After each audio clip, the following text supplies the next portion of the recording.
തിരുവനന്തപുരം വർക്കലയിൽ ആശാ വർക്കർമാർക്ക് വേതനം ലഭിക്കുന്നില്ലെന്ന് പരാതി. ശമ്പളം കിട്ടിയിട്ട് 3 മാസത്തോളമായെന്ന് തൊഴിലാളികൾ. ചെമ്മരതി കുടുംബാരോഗ്യ കേന്ദ്രത്തിന്റെ കീഴിൽ ജോലി ചെയ്യുന്ന ആശാ വർക്കർമാർക്കാണ് വേതനം മുടങ്ങിയത്. ക്യാൻസർ രോഗം ബാധിച്ചവർ ഉൾപ്പെടെയാണ് ഇവിടെ ആശാ വർക്കർമാരായി ജോലി ചെയ്യുന്നത്.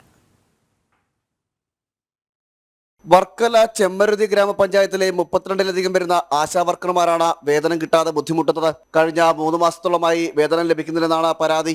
നമ്മുടെ ഓണററി തുച്ഛമായ ഓണററിയാണ് നമുക്ക് ലഭിക്കുന്നത്. പക്ഷേ 3 മാസം ആയി ഇപ്പോഴാണ് നമുക്ക് ഓണററി ലഭിച്ചിട്ട്. സ്ഥിരമായി ഇങ്ങനെയാണ് സംഭവിച്ചുകൊണ്ടിരിക്കുന്നത്. ഈ ഓണററി മാസം തോറും നമുക്ക് തരിക, അതും തരുന്നത് 7000 രൂപ. നമ്മളിൽ ഒരാളെ വയ്യാതായ നമുക്ക് ഒരു ചികിത്സാ ആനുകൂല്യവും ഇല്ലേ. നമ്മൾ ഹെൽത്തിലാണ് വർക്ക് ചെയ്യുന്നതെങ്കിലും ഒരു ESI സൗകര്യം ഒരു ആനുകൂല്യം നമുക്ക് ഗവൺമെന്റ് അനുവദിച്ചിട്ടില്ല. അർബുദ രോഗബാധിതർ മുതൽ നിരവധി ആരോഗ്യ പ്രശ്നങ്ങളുള്ളവരടക്കം ജീവനക്കാരായുണ്ട്. വേതനം മുടങ്ങിയതോടെ മരുന്ന് വാങ്ങാൻ പോലും കഴിയാത്ത സ്ഥിതിയായെന്നാണ് പരാതി. ഈ വരുമാനം കൊണ്ട് മാത്രമാണ് ഒരുപാട് ആശമാർ ജീവിക്കുന്നത്. അതിൽ തന്നെ വിധവകളുണ്ട്, ഭർത്താക്കന്മാർ സുഖമില്ലാതെ ഈ ഒറ്റ വരുമാനത്തിൽ ജീവിക്കുന്നവരുണ്ട്. പിന്നെ ഇപ്പം നമ്മളെ ഒരു ചേച്ചി 62 വയസ്സായി, വർക്ക് ചെയ്യാൻ പറ്റുന്നില്ല. കാല് മുട്ട് ഓപ്പറേഷനൊക്കെ ചെയ്തിട്ട് അവരിപ്പോൾ ഈ കഴിഞ്ഞ മാസം മുതൽ റിസൈൻ ചെയ്തു.